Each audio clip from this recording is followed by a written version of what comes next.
안녕하세요. 저는 서울에서 작은 사업체를 운영하고 있는 40대 여성입니다.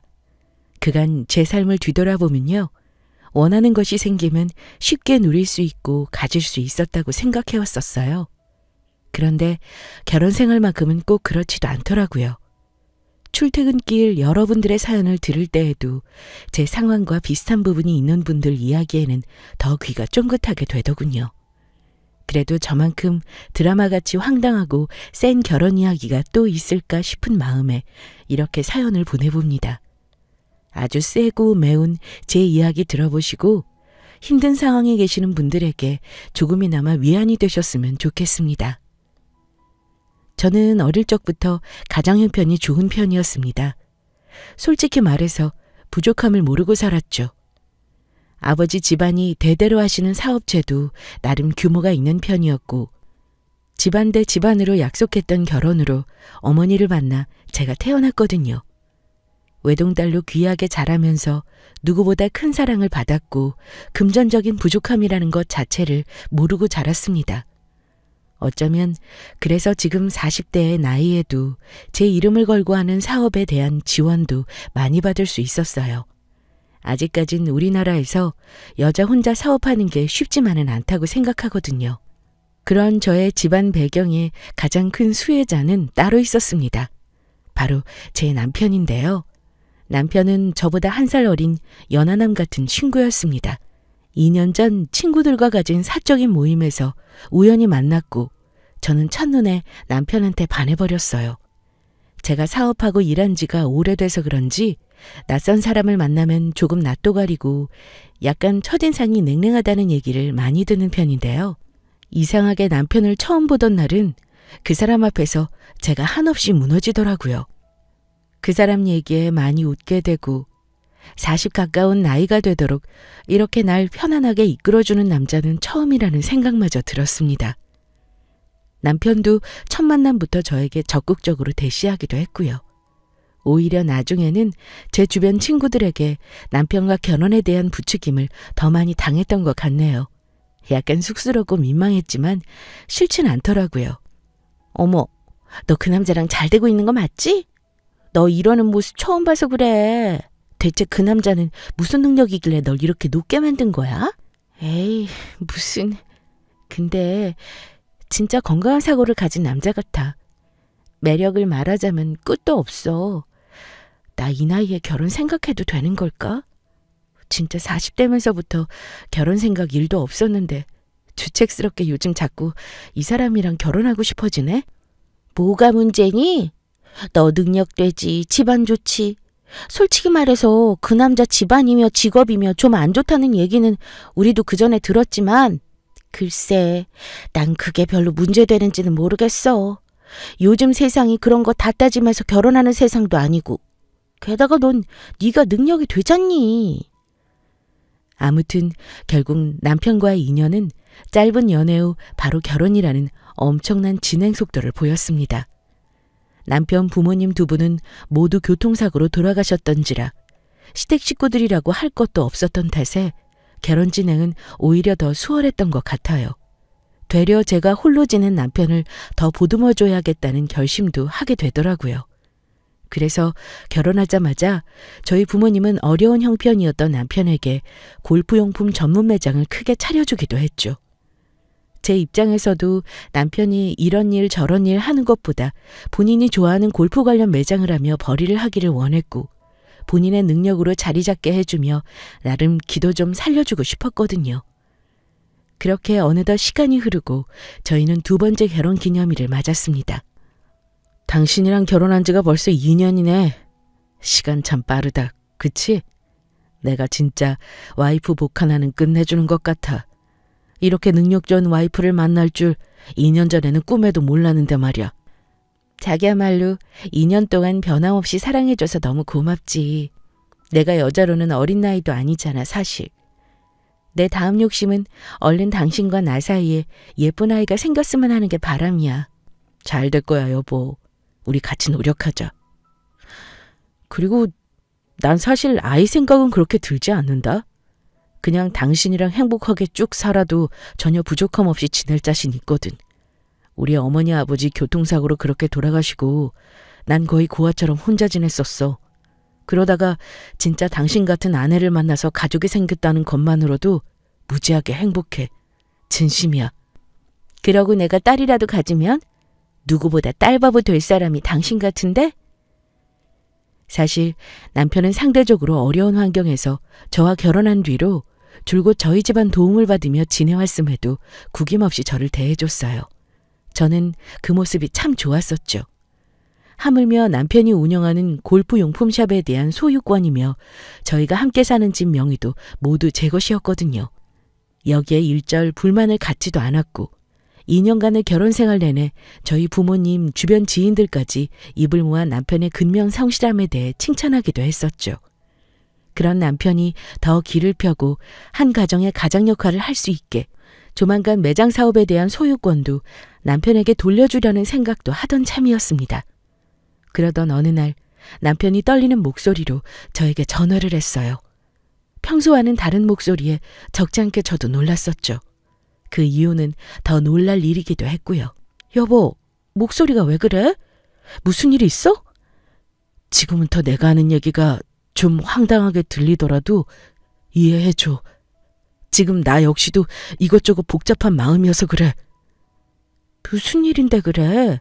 당신답지 않게. 내가 사실 10년 전에 잃어버렸던 여동생이 있었거든? 처음 얘기하는 건데 사실 굳이 밝히고 싶지 않기도 했고 어디까지나 내 개인적인 아픔이고 사정이니까. 세상에, 정말 몰랐어. 당신한테 여동생이 있었어? 왜 여정 얘기 안 했어? 여동생이랑 나랑 나이 차이가 꽤 많이 나거든. 여동생을 잃어버렸던 해에 그 녀석 10살밖에 되지 않았었거든. 우리 가족 다 같이 여수로 여행을 갔다가 잃어버렸어. 당시엔 유괴라도 당했나 싶어서 신고도 하고 별짓을 다 해봤는데 못 찾았거든. 그리고 몇 년 후에 우리 부모님까지 교통사고로 돌아가시게 됐고 내 어두운 가정사를 전부 당신한테 말하고 싶지 않았어. 왜 나한테만 이런 일이 일어나는 걸까 한탄하면서 그냥 혼자 삭히고만 있었지. 그런데 그 여동생을 최근에 찾았어. 다행히 살아있었고 어릴 적 모습 그대로 나타나줬어. 나도 믿을 수가 없어서 다 확인을 마치고 이렇게 당신한테 얘기하는 거야. 무슨 영화도 아니고. 그리고 지금 당신 목소리 떨리는 거 보니까 나도 덩달아 너무 놀라서. 일단 여동생 찾은 건 너무 잘된 일이다. 그건 대체 어떻게 된 사정인 거야?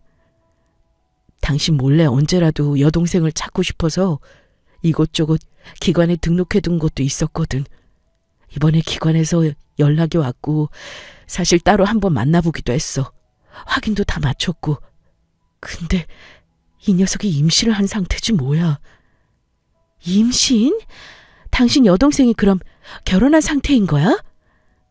그건 아니고 얘도 고아처럼 지내면서 이런저런 일들이 많았나 봐. 애 아빠가 누군지도 말을 안 하네. 아직 20대 초반인 녀석이 아이까지 가져서 오랜만에 상봉치고는 너무 딱하게 지냈던 걸 보니까 너무 속상하더라. 지금 찾아서 너무 다행이야. 일단 지금은 나도 좀 놀라서. 그래서 어떡하기로 했어? 일단 조만간 당신한테도 소개해 주려고. 당신에 대해서도 많이 궁금해. 내가 결혼했다고 하니까 언니가 생겼다면 좋아하더라. 정말 다행이다. 당신한테 여동생이 있을 줄은 꿈에도 몰랐어. 내가 시간 꼭 낼게. 빨리 만나고 싶다, 나도. 워낙 불우한 과거가 있음을 짐작은 했었지만 남편에게 잃어버린 여동생까지 있었을 줄은 꿈에도 몰랐거든요. 대체 이 남자는 그렇게 모진 풍파들을 겪었음에도 어쩜 그렇게 구김없이 잘 살아내고 있었을까 하는 마음에 존경심도 들었습니다. 저도 그래서 남편에게는 남편 과거 일이나 가정사들을 연애 시절부터 지금까지도 꼬치꼬치 캐묻지도 않았어요. 상대적으로 어려운 형편으로 결혼 준비할 때부터 남편의 길을 죽이고 싶지 않아서 그런 부분은 의도적으로 얘기가 나오지 않게끔 노력했거든요. 제 성격상 그런 부분을 소상하게 따지고 하는 스타일도 아닐 뿐더러 저희 부모님 역시 일만 하기 바쁜 제가 40이 다 되어서야 결혼한다고 하니 이유 불문 남편을 적극 지지해 주시기도 했죠.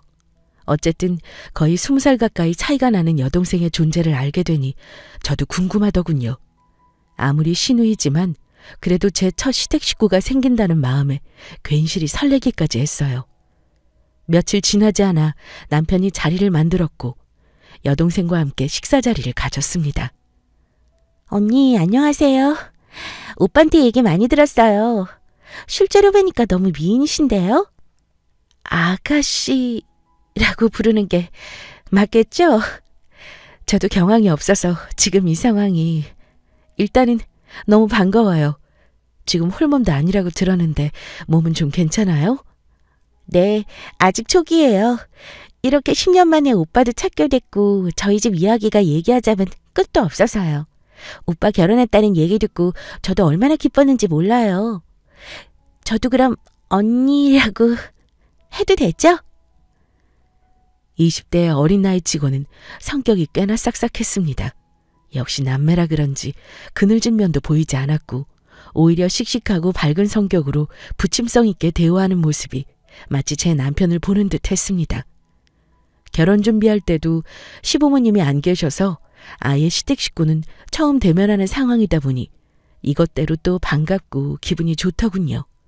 그래도 임신한 시누이의 상황은 못내 계속 신경이 쓰였습니다.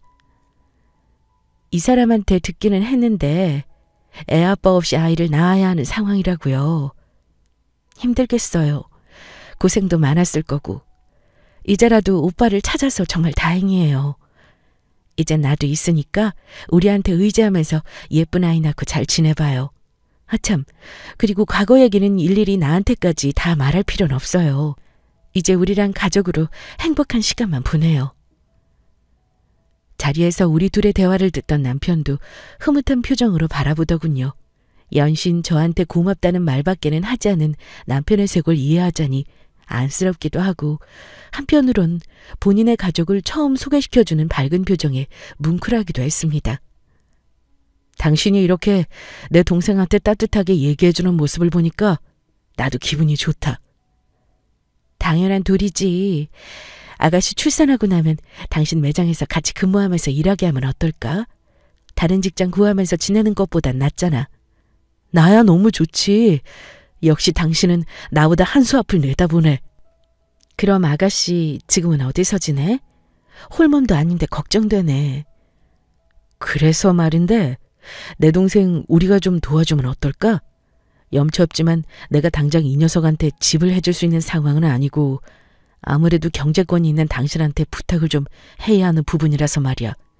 집을 좀 구해주면 좋을 것 같아.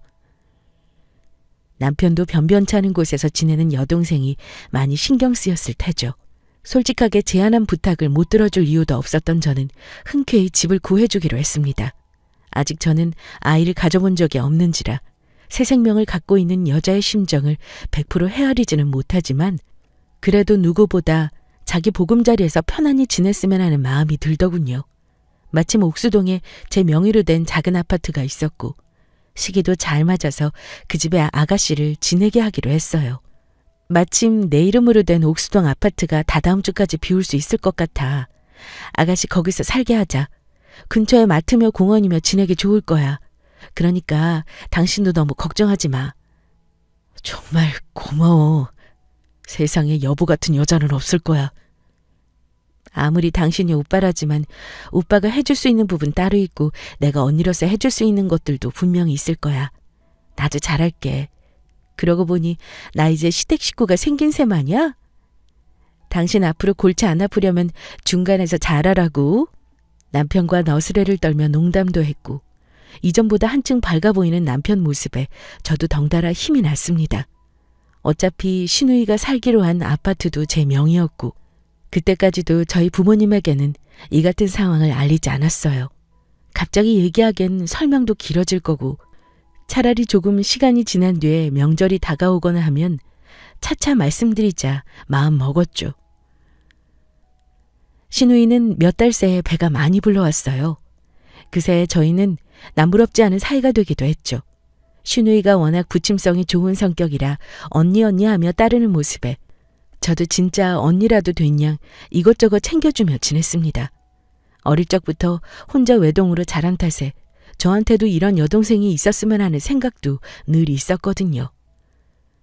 아가씨, 집에만 있으면 몸이 더 나른하고 힘들대요.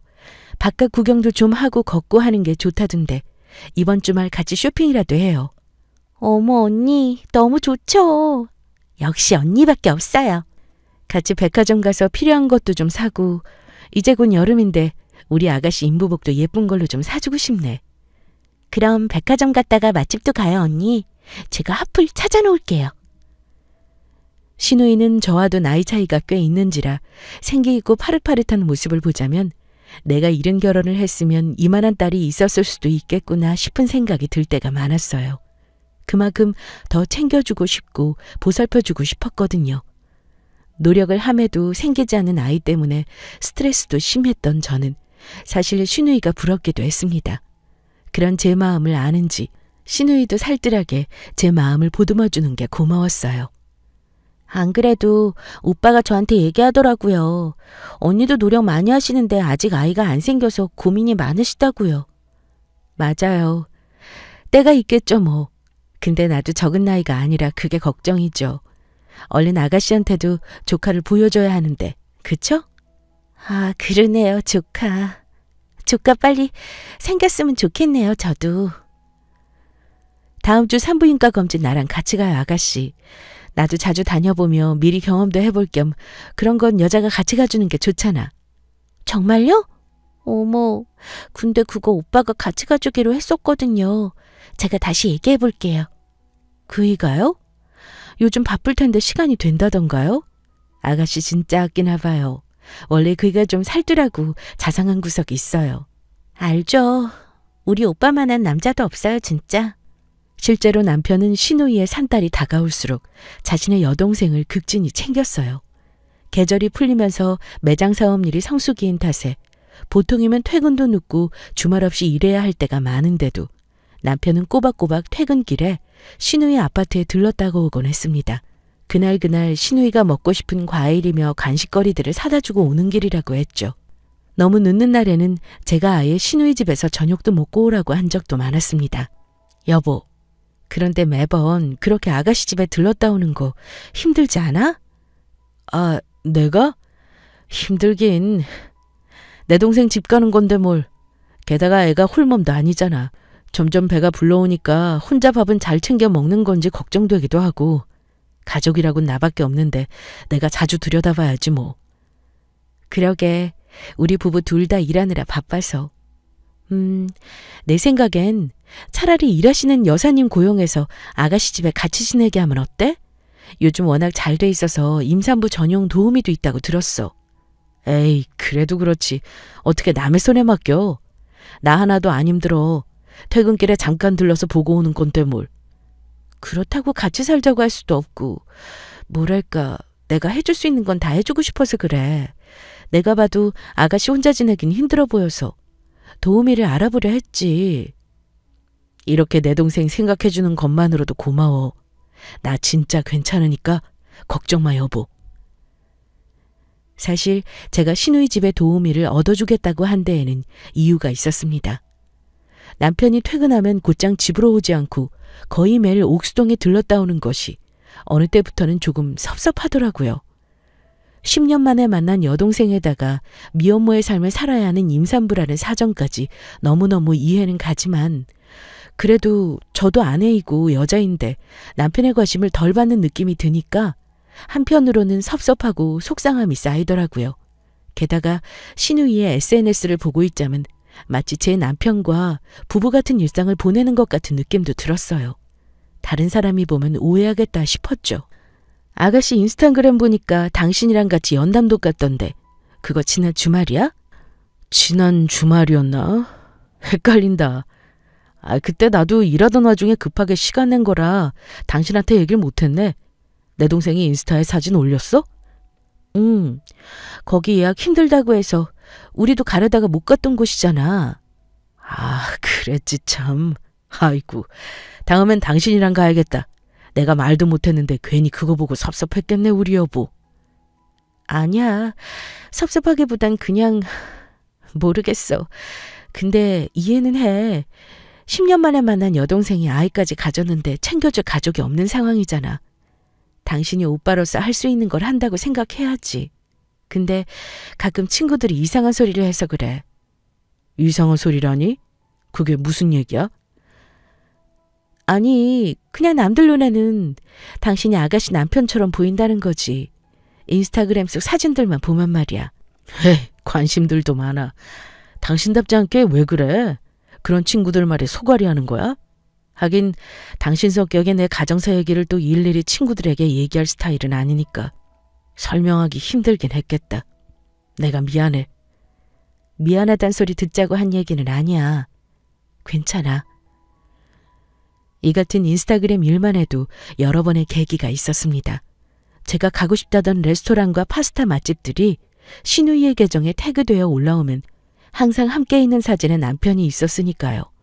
가끔은 함께 사진을 찍기도 했고 평소에는 누가 봐도 제 남편 손이 사진에 걸려서 저는 단박에 알아차릴 수 있었거든요.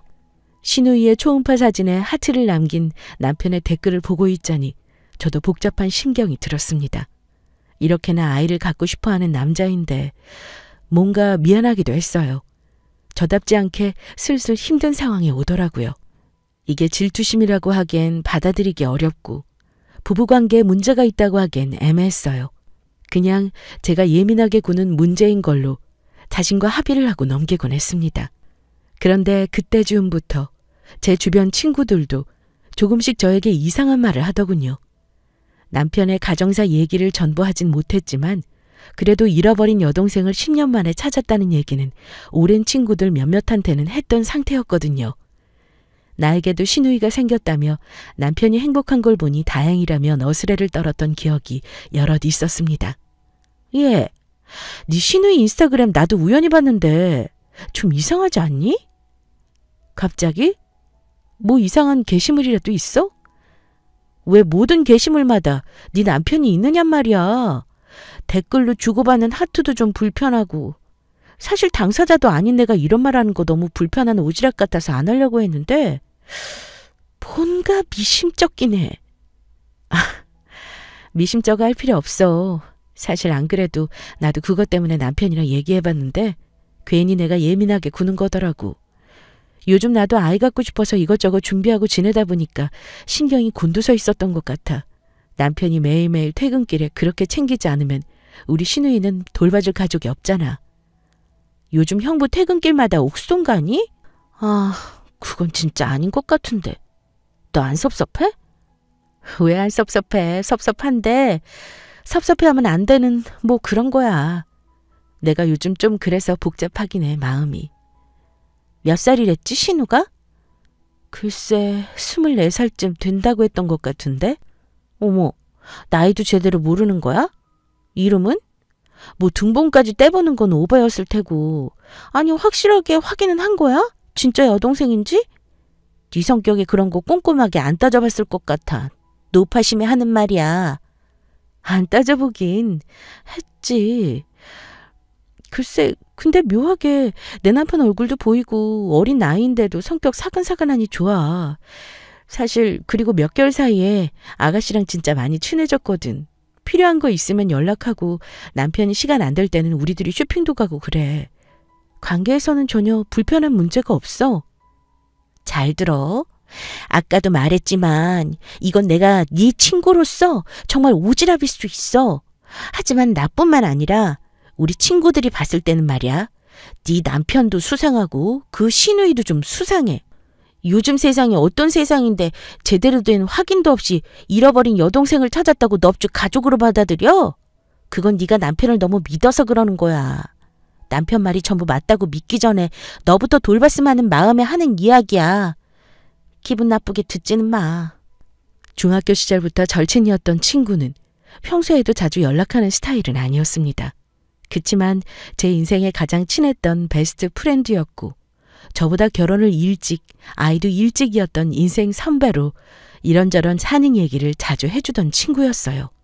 그런데 그날만큼은 거의 1시간 넘는 시간 동안 오랜 통화를 하게 된 거죠. 이 친구가 나한테 이렇게까지 얘기할 정도면 예사롭게 상황을 지켜본 게 아니구나 싶었습니다. 아니, 어쩌면 제 마음속에도 친구의 생각과 비슷한 양의 의심이 자리 잡고 불씨를 지피고 있었을 수도 있었겠죠. 하루는 이런 일도 있었습니다. 남편의 매장에서 오랜 기간 점장직을 맡아 일하던 여직원이 있었는데 각종 월급 세무 업무 처리차 또는 매장 사업본부 회식차 각별한 사이로 지내던 사이였어요. 남편이 대표이긴 해도 사업체 대표로는 제 이름이 있어서 그런지 저한테도 대표님 하며 잘 따르는 친구였죠. 저기 사모님, 아니 대표님, 드릴 말씀이 있어서요. 어머, 웬일이에요? 매장에 문제라도 생겼어요? 다름이 아니라 최근 들어 계속 매장에 찾아오는 여자분이 계신데 좀 이상해서요. 그래도 제가 함께 일한 지 꽤 됐고 이런 일이 있으면 말씀드리는 게 도리 같아서 연락을 드리게 됐어요. 뭔데요? 말을 해봐요. 안 좋은 일이에요? 찾아오는 여자분이라는 게 무슨 얘긴데요? 누가 봐도 임신한 여성분이신데 최근 들어 자주 매장에 찾아오세요. 근데 오셔서 하는 행동들이나 저희 대표님이랑 주고받는 말들 분위기 그냥 뭐랄까 부적절해 보이는 상황이 꽤 많았거든요. 저도 이게 참견 같고 굳이 알리고 싶지는 않았지만 더는 못 보겠어서 이렇게 말씀드리게 된 거예요. 그저께는 와서 아주 안주인 행세를 하는 거예요. 대표님한테 오빠 거리면서 오늘 끝나고 우리 집 올 거냐는 둥, 뱃속에 아이 이름 태명도 대표님 이름 따서 지은 거라는 둥.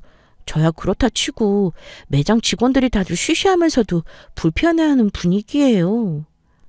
그랬구나. 사실 그게 좀 사정이 있어요. 그래도 점장님은 오래 우리랑 인연을 맺어오고 계시니까 간단히 말씀드리자면 그 여자분은 그의 여동생이에요. 실종됐다가 10년 만에 찾았고요. 나도 경황이 없어서 적응하기 어려웠는데 어찌됐든 새로운 가족이니까요. 나도 나름대로 챙기며 지내는 중이고요. 근데 들어보니 충분히 오해할 만했겠다. 어머, 전혀 몰랐어요. 그럼 대표님 여동생인 거예요? 그분이요? 네, 맞아요. 나중에 출산하고 나면 같이 매장에서 일하게 될지도 몰라요. 일자리도 좀 구해주려고 하는 참이거든. 그랬구나. 어머, 죄송해요. 전 그것도 모르고. 근데 진짜 뭐랄까 보는 내내 저희는 불편한 마음이었어요. 이걸 따로 전화해서 말씀드려도 되나 싶기도 했고. 그래도 이렇게 얘기해줘서 오히려 고마운걸요? 난 또 무슨 일인가 했지. 다 오해니까 걱정 말고 일하다가 힘든 거 있으면 또 연락 줘요. 바쁜데 고생하고. 남편 매장에서까지 이런 얘기가 들려오니 저도 좀 흔들리더군요. 제일 친했던 친구, 제일 가까운 곳에서 남편을 보는 직원, 이 모든 사람들이 나름대로의 합리적인 의심으로 저를 생각해서 해주는 얘기들이 며칠간 계속 머릿속을 맴돌았습니다. 솔직히 말하면 저도 내내 찝찝함을 거둘 수는 없었기도 했어요. 남편이 저에게 쏟던 애정이 100이라면 신우이를 찾고부터는 30 정도 저에게 오는 애정이 없다는 생각이 있었거든요. 그 와중에 아이를 가져보려고 노력하는 제 모습이 씁쓸할 때도 많았고요. 오랜 시간 고민 끝에 결국 저는 확인을 해보기로 했습니다. 확인이라기보단 그냥 제 눈으로 의심을 거둘 만한 무언가를 직접 보고 싶었어요. 차라리 눈으로 보고 나면 그동안에 찝찝했던 의심들도 걷어질 테고 제 마음도 한결 편안해질 거라는 믿음도 있었죠. 아이를 갖는데 스트레스가 많으면 좋지 않다는 얘기도 들었던지라 일단 누구보다 저를 위한 결정이었습니다. 생각해보니 옥수동의 신우이 아파트를 얻어주고 난 뒤 막상 저는 한 번도 찾아가 보지를 않았던 거예요. 이사했을 무려 부족한 게 없는지 둘러보고 살림살이 주문해서 넣어준 때 이후로는 한 번도 가보질 못했죠. 신우이랑 바깥에서 쇼핑하고 먼저 연락 오면 맛집에 가서 밥을 먹기만 했지 어떻게 하고 사는지를 들여다보질 못했습니다. 곧장 옥수동을 찾아가 보기로 결심했어요. 마침 그날 남편도 늦는다는 연락이 왔습니다. 당신 오늘 먼저 자. 직원들이랑 회식에 있어서 많이 늦을 것 같아. 갑자기? 이런 평일날에 회식하면 직원들이 싫어하지 않아? 오늘 다들 고생해서 맛있는 소고기도 좀 사주고 애들 대리비까지 다 챙겨서 무사하게 마무리하고 갈 테니까 걱정 마세요, 사모님. 알겠어. 너무 많이 마시지 말고 난 피곤하면 먼저 잘게. 정말 그러면 안 되지만 그날따라 왜 이리 남편 말이 못 믿었던지 저도 모르게 본능적으로 매장 점장에게 연락을 하게 됐습니다. 다 퇴근했을 시간에 미안해요. 어머, 아니에요. 무슨 일이세요? 아니, 그이한테 전화 와서 오늘 매장에 일이 많아 다들 고생도 많았다고도 하고 피곤하겠지만 맛있는 거 먹으면서 회식 즐겁게 하라고요. 고생 많다는 얘기 들으니까 나도 신경 쓰여서. 근데 저희 회식은 오늘 없어요. 대표님 일 있으시다고 저희보다 일찌감치 나가셨는걸요? 그리고 오늘 그렇게 바쁜 날도 아니었는데. 혹시 대표님이 저희 오늘 회식한다고 하신 거예요? 눈치 빠른 점장 직원은 제가 전화한 의도를 간파한 듯 요점만 말해주더군요. 결국 남편은 일찌감치 퇴근을 한 상태고 저에게 회식 때문에 늦으니 먼저 자라고 했던 건 거짓말이라는 걸 알 수 있었습니다. 계속 머릿속으로 피어오르는 의심들이 끝도 없이 떠오르니 심한 두통까지 왔고 도저히 머리가 띵해 견딜 수가 없었어요. 곧장 차를 몰고 옥수동으로 갔습니다. 일부러 신우이에게 미리 찾아간다고 전화는 하지 않았어요. 그날만큼은 저도 왠지 그냥 말도 없이 찾아가고 싶었거든요. 시간이 자정이 돼갈 무렵이긴 했지만 마냥 말도 없이 무슨 일이냐고 신우이가 물으면 싱싱한 과일이라도 전해주려고 밤늦게 왔다며 핑계 삼을 만한 과일 바구니도 큰 걸로 하나 준비했습니다. 어차피 제 명의로 된 아파트이기도 했고 익숙한 장소라 11층까지 엘리베이터를 타고 가는 발걸음은 어느 때보다 빨랐습니다. 오랜만에 찾은 1102호에 도착했고 그때 알았습니다. 신우이가 도어락도 바꾸지 않고 예전 제 집 그대로 비밀번호도 유지하고 있었다는 사실을요. 왜냐하면 키패드로 바로 문이 열렸기 때문이죠. 아니길 바랬습니다. 사실 지하 주차장에 차를 주차하고 문 앞까지 가는 내내 심장이 두근거려서 눈가와 광대 끝에 열기가 차올랐거든요. 제 심정과 마음 자체가 지난날 신우이랑 같이 쇼핑하고 산부인과도 가고 했던 그때와는 사뭇 다르다는 걸 알 수 있었어요.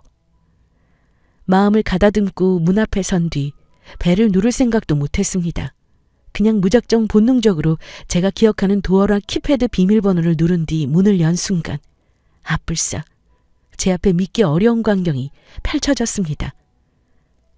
회식을 한다던 남편은 팬티 한 장 걸친 나체로 거실 소파에 기대 누워있었고 남편의 어깨에 머리를 기댄 신우이는 마찬가지로 속옷 차림으로 함께 손을 꼭 잡고 다정하게 TV를 보고 있더군요.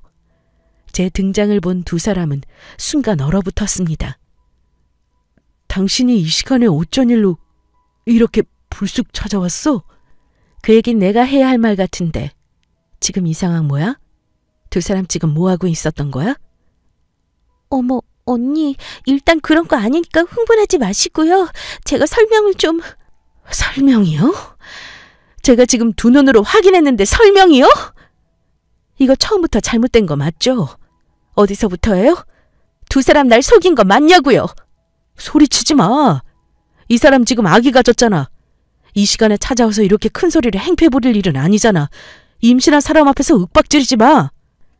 제가 신우이 앞에서 소리친다며 오히려 남편이 저한테 화를 내더라고요. 이건 뭐 더 이상 설명이 필요 없는 상황이라는 걸 깨달았습니다.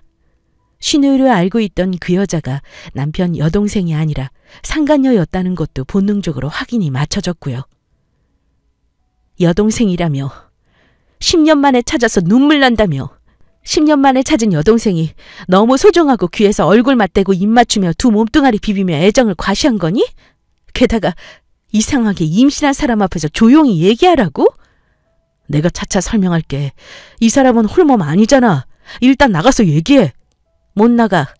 어딜 나가? 아가씨, 얘기해봐요. 지금부터도 사실대로 얘기 안 하면 나중에 법적으로 문제 삼을 거예요. 이 사람 여동생 아니죠, 당신? 법적으로 밀어붙이면 충분히 할 만한 여지가 있는 사람이 저라는 걸 누구보다 잘 알기에 잠깐 주눅이 든 여자는 자신이 남편의 여동생이 아니고 상간녀라는 사실을 쉽게 털어놓았습니다. 네, 맞아요. 사실 오빠 여동생 아니에요. 처음부터 속이려고 하질 않았어요. 죄송해요, 언니. 참나. 그게 무슨 말 같지도 않은 소리야? 당신은 아주 처음부터 날 속였어. 맨 처음 대면하던 그날 첫 마디부터 날 속인 거라고. 하나만 더 묻죠. 그 뱃속 아이, 혹시 남편 아이는 아니지? 불안한 예감은 틀리지 않았습니다. 뱃속의 아이 정체를 묻는 제 질문에 일동 꿀먹은 벙어리가 된 두 사람. 아니기를 바랬던 모든 의심의 포인트들이 사실이라는 게 까발려질 때마다 제 속은 뒤집어졌습니다. 미안해. 당신한테 더 일찍 말했어야 했는데, 그래, 이 아이 내 아이 맞아. 나도 아이의 아빠 자격으로 책임지고 싶어서 그랬던 거야. 시간이 지나면 얘기하려고 했어. 시간이 지나면 얘기해? 네 자식 생겨서 책임질 거면 나랑 일단 갈라서고 책임지든지 말든지 하든 하는 게 맞는 거야. 그게 인간이고 도리라고. 아파트까지 얻어달라더니 대놓고 두 집 살림을 꿈꾸셨다 이거야? 그런 쓰레기 같은 생각과 용기는 대체 어디서 나오는 거니? 말 조심해. 당신은 지금 내가 어떤 말을 해도 화낼 거 알아. 여기서 이러지 말고 나가서 얘기하자. 당신 나이 40줄이야. 이 여자 24살이잖아. 새파랗게 어린 여자랑 바람나서 애까지 갖고 어디까지 당신한테 내가 실망해야 하니? 아니, 어디서부터 내가 당신을 못 알아차린 거야? 그리고 당신도 마찬가지야. 유부남인 거 뻔히 알면서 애까지 베고. 당신 자신은 그렇게 막 달아도 되는 거야? 아주 짜릿했어? 재밌었어, 두 사람? 언니, 제가 뭐 할 말이 있겠어요. 언젠가 다 들킬 거라는 거 알면서 저도 조마조마했어요. 오빠가 자기만 믿으라고 다 알아서 해결하겠다고 했고요. 진짜 죄송해요. 근데요, 언니 같은 여자잖아요. 제 뱃속의 아이를 생각해서라도 좀 차분히 생각해 주세요. 남편이 생각해도 더 이상 대화가 지속될수록 제 화가 더 치밀어 상황만 악화될 것을 예감했는지 상간녀를 데리고 안방으로 보내더군요.